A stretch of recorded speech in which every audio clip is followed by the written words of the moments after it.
Laptop on చేసావు, IP address ఎవరిచ్చారు? DHCP ఇచ్చింది. డిహెచ్సిపి అంటే dynamic host configuration protocol. Simple words లో చెప్పాలంటే it is an auto IP giver.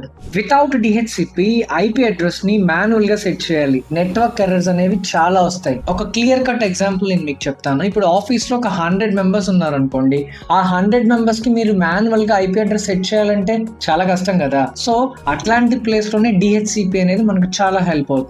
Automatic గా ఆ నెట్వర్క్ లో కనెక్ట్ అయిన డివైసెస్ అన్నిటికీ కూడా అదే ఐపీని అసైన్ చేసేస్తుంది. క్లౌడ్ ఎగ్జాంపుల్ మీకు చెప్పాలంటే, ఇప్పుడు క్లౌడ్ లో ఒక విఎం ని కనుక మనం క్రియేట్ చేసినప్పుడు IP address, DNS, network settings automatic గా అవే వచ్చేస్తాయి. That's the DHCP power. DHCP makes networking effortless.